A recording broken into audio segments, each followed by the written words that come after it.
was fine. I was No, fine. you weren't fine. I could see the look on your face. My eyes are so dull. You want to trade? Maybe, I don't know. I feel a little small here. We can trade chairs. Let's see if I feel better there.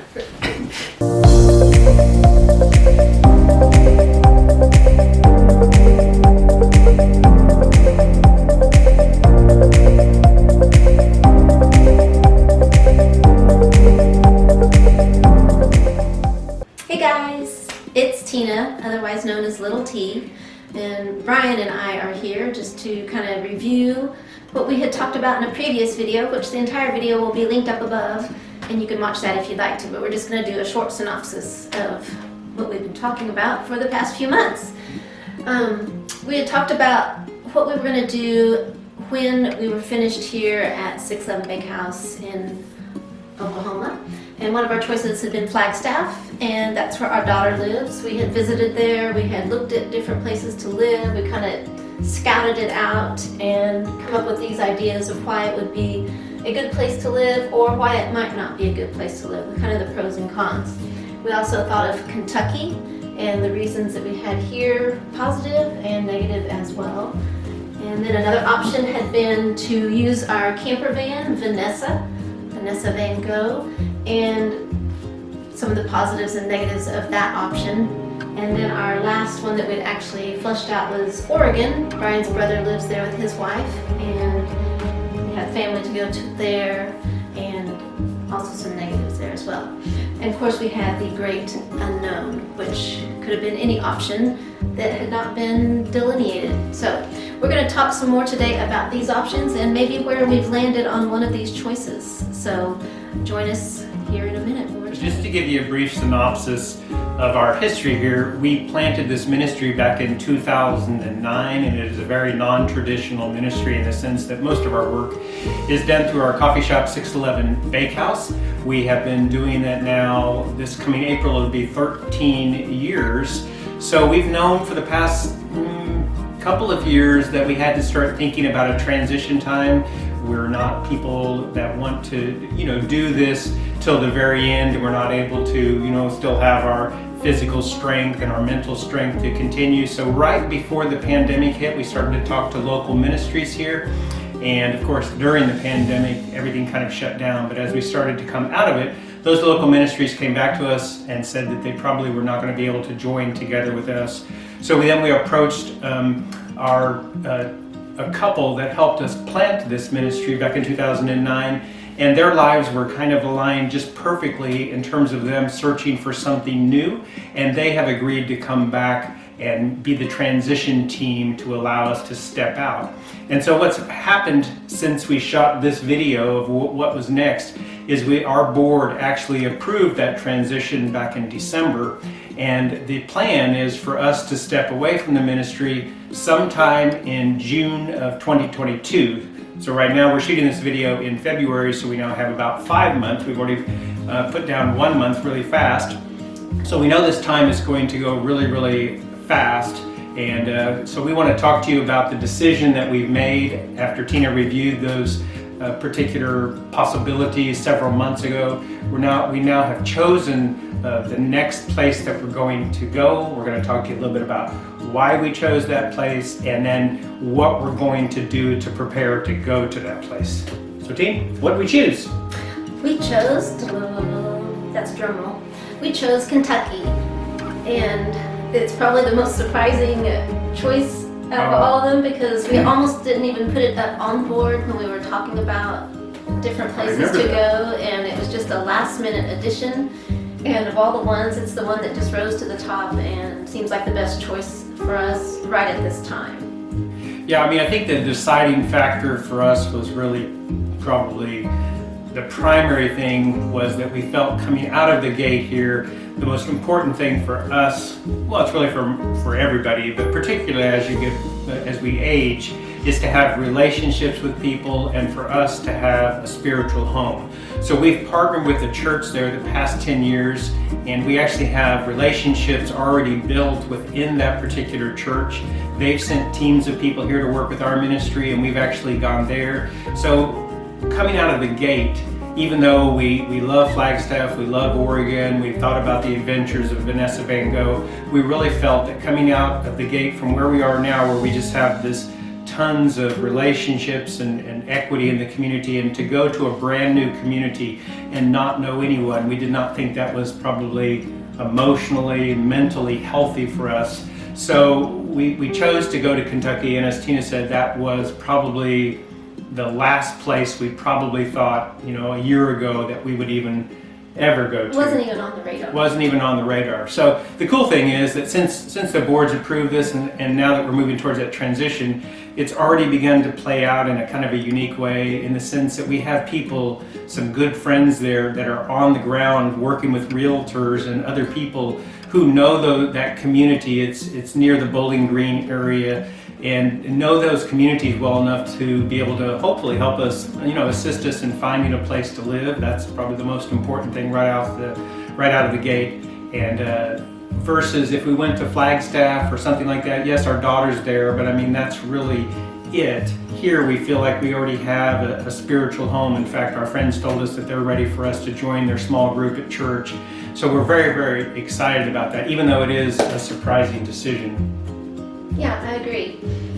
It's just, even though we do have people there looking for us, we've spent quite a bit of time online just kind of using Google Earth to look at different places around the cities, and it's just kind of fun to explore, where you kind of have that uneasy feeling of going to something new, but at the same time an excitement for what is to come, the adventure. Yeah, and part of the decision that we've made in terms of going there, and this might not have mattered where we went, but going to Kentucky, we have, not decided whether we're going to live in a house or an apartment, but we have certainly decided that we want to live small. We want to live as minimally as possible and as small as possible. I mean, we've looked at apartments online as small as 600 square feet, and I think the largest one we looked at was probably 900 square feet. So again, we don't know if it's house or if it's apartment. There's advantages to both. We don't know if it's in town, out of town. There's advantages and disadvantages to both. But the bottom line is the decision, to move to another community and to live small has really driven additional decisions in our life. So we're gonna, some of the rest of the things we're gonna shoot in this video, we're gonna show you some of the things that we've already done and things that we want to do to continue to downsize and to continue to live in the future more minimally than we are right now. Yeah, when we moved here, and it was back in 2010, I guess, or the end of 2010, we moved from Stillwater to here. We downsized tremendously from there, even though we had left some things in the shed, and that's in another video that Brian cleaned out the shed, which was a big experience. Yeah. But anytime you make a big change, like from moving there to here, which was not that far away, but it was a big move, we downsized there. Now we're making another big change, and that's where you can make choices in your life to live your life in a different way. We did without some things when we moved here, and now we're seeing that just the two of us, because when we lived here, we still had one child in high school, two in college nearby. Now we have all three of our children are adults, and they're living on their own, not even in our state. And we just have the two of us and one dog, and so we see now that we can actually live with a lot less than what we did before. I think the thing we've learned is it's a process. Again, you can see a video that I shot very early on in our vlog in terms of right at the beginning of the pandemic. One of the things I did was started to digitize all of our photos, and that process is now done, and we went from 6 tubs all the way down to a small box of physical pictures. And again, that's just a reminder, like for us, of, we don't need to have those. Not only do we not want to have them in storage, just lugging those things from place to place. We're not getting necessarily any stronger, and to, carry those kind of things up and down stairs and all that's probably not the best idea. I know that Tina's worked really hard, and we're not done. I guess the bottom line is this is a process, and that's what we're doing right now. We've been doing it periodically for the last couple of years during the pandemic, but now it's accelerated to a certain degree because we now have a deadline in mind. And so now we're kind of beginning that process of the next level. Tina worked with, we had, gosh, I think 4 tubs of books, mostly kids' books. And we're not going to talk about the adult books because we're still working on that, but the kids' books, and those books now are down to less than a tub. And maybe even go further than that. It's kind of one step at a time. It's like sometimes you can't just get it all the way down to where you think it should be. It's like we went from 4 tubs to 2 tubs, let it sit for a little while, let the kids come. The kids came at Christmas time and they chose pictures that they wanted, physical pictures, physical books. And all those kinds of things. We've even offered some books here to our customers. It's just a process, and then when whatever's left, then we decide whether we want to keep any of those or whether we just want to give those away. We're not going to throw them in the trash, but we're just going to give those things away. So it's not a one-time, like one weekend event. It is a process that we're going through. And again, having that deadline, having a place where we know we're going to go in Kentucky, and knowing that it's going to be a smaller place than what we have now, which is really pretty small for a lot of people. I mean, about 850 square feet is what we live in, even though our building is much huger than that. It really accelerates the desire to just continue to figure things out. So one thing we're thinking about is bills, or I don't know if it's just bills, but receipts and things like that we've kept, just like most people. And you certainly do need to keep your receipts for a certain amount of time and your tax records, but we probably have things that we don't need. Some of those could probably be tossed in the trash, and some of them probably could be digitized and saved on a hard drive or uploaded to Google or whatever it may be. And then we're not lugging around big, tubs of paper or big filing cabinets and all those kind of things. Again, we're so much in the midst of figuring out what do we really need, and if we need it, can we digitize it? Can we do something different than what we've done in the past? Yeah, and like Brian said, it's not a one and done thing. I've actually gone through a lot of my own books this past month, and I've gotten it down to a very small number. I have to consider, am I a rereader? Well, once I've read a book, do I need to keep it because I'm going to read it again? Or once I've read it, I can give it on and give it another home. So I'm still going to go through what I have saved through that after that first process and look again and just make sure, do I really want to keep this book? Do I need this book? And we've gone from probably 3 bookcases, because one of our daughters took one of the bookcases with her at Christmas time, and all the books right now that we have are on one bookcase, and that's including cookbooks, which is pretty crazy for me. Yeah. So another part of the process that we're processing is just furniture. I recently talked to my older brother who lives in Oregon, who's moved more times than us, mostly locally, meaning in a certain 30-mile radius or so. And he asked me this question, which I kind of laughed at the time, but now after we've thought about it and processed it, it's really a unique idea. He said, are you just going to take your furniture, put it in a 15-foot U-Haul truck, and are you just going to take all your furniture and then just reset it back up? And I said, well, I think so. I mean, we have a couch and chair and bedroom set and kitchen table like most people. And he said, well, I don't know. My experience, he said, is that you might consider selling all of that so you don't have to haul it all. And then when you get to your place, just go out and buy new or partly used furniture, whatever it may be. He said, because if you live in an apartment, as an example, on the 2nd or 3rd floor, they'll deliver it for you, as opposed to us having to, carry it up the stairs and all that. And that's something that we never really thought about. And we haven't made final decisions about it. I think some of our furniture decisions will probably be based on whether we find housing when we go out in March or in May, whenever, to look at some housing. And again, if we have room for a specific piece of furniture that right now we're debating, we might keep it. But our idea really is radical, I guess, to some people, is to potentially sell most of our furniture and resupply there with whatever we think we need at that particular time. Yeah, and there's some unique pieces of furniture that we have. Like my mom passed away 5 years ago, and I took one piece of furniture. It's an old secretary that was my great-grandfather's, and so it has some sentimental value, and I have some dishes in it that were her dishes. And I just looked at it and I thought, I just don't feel like this piece of furniture can make the trip to Kentucky. And so I wrote my sister and my aunt and my cousin, and I just said, do any of you think that there's a place for this piece of furniture in your house? And surprisingly, my aunt said that my cousin is very interested in antiques, and when I wrote to her, she said, oh yes, she would love it. She'd always admired that piece, she liked the dishes, and I just felt so good that it wasn't just going to be left behind or sold to somebody that's not in the family. So that was a really good feeling. And then we have a couple other pieces of furniture that actually was my bedroom set growing up.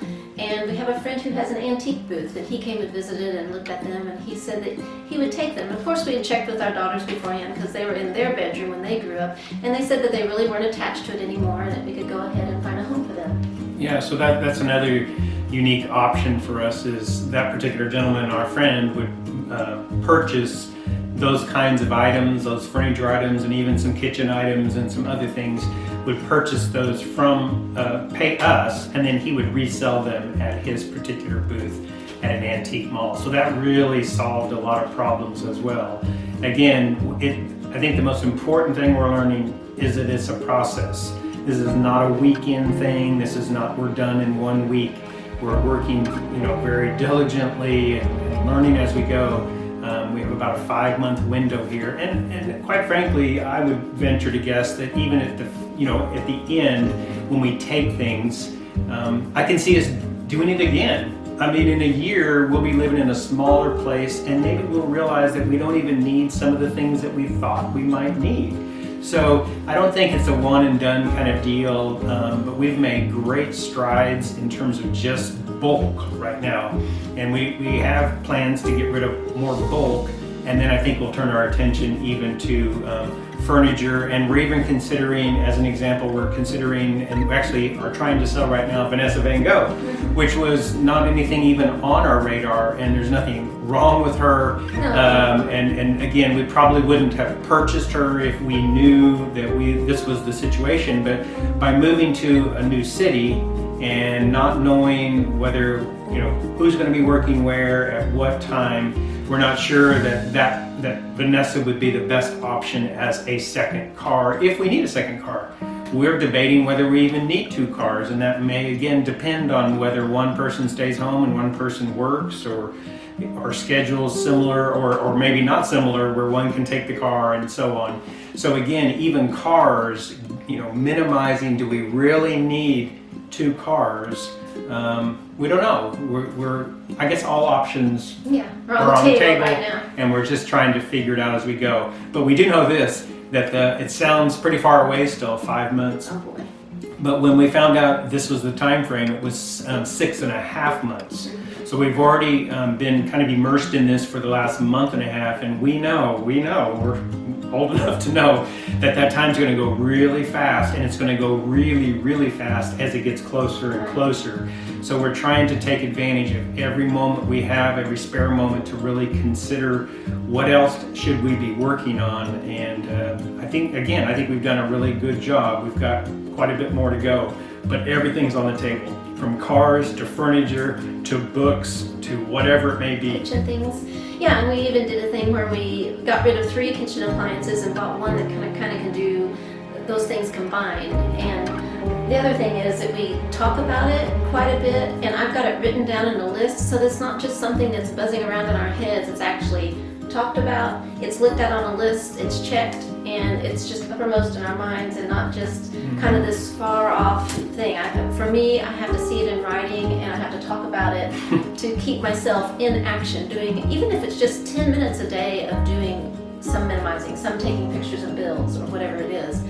Just a step every day, an action step, and also keeping it verbally just in what we talk about. Yeah, and I was looking around, we're unique from a lot of people in the sense that we live in what would be considered a parsonage.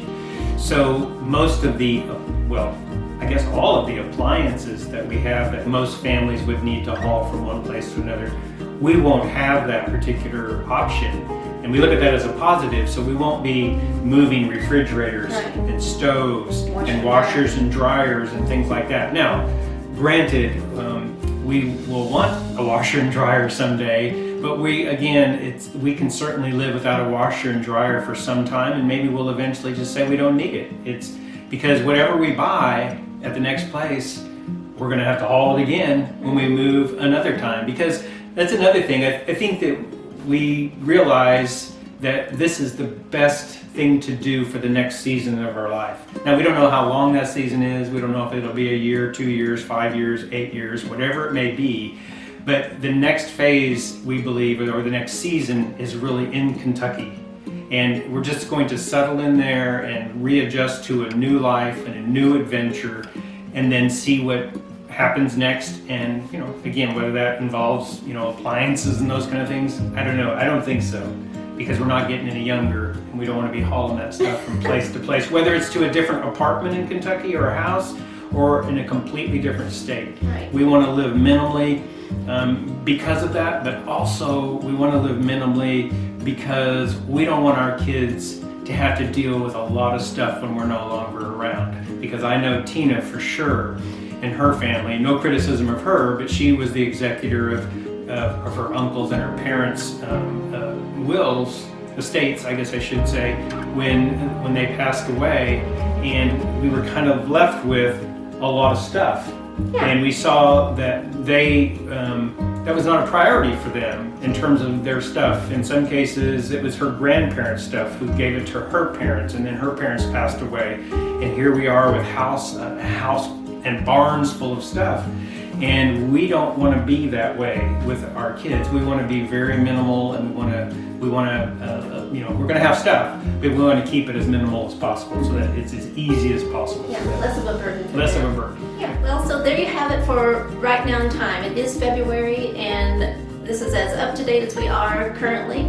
And we'll keep you informed. I'm sure we'll shoot another video as this winter and spring approach and get you caught up on what kind of progress we're making and all the things that we've gotten rid of, and also all the things that we've been able to digitize. So stay along with us for this ride. It's going to be exciting. Make it a good day.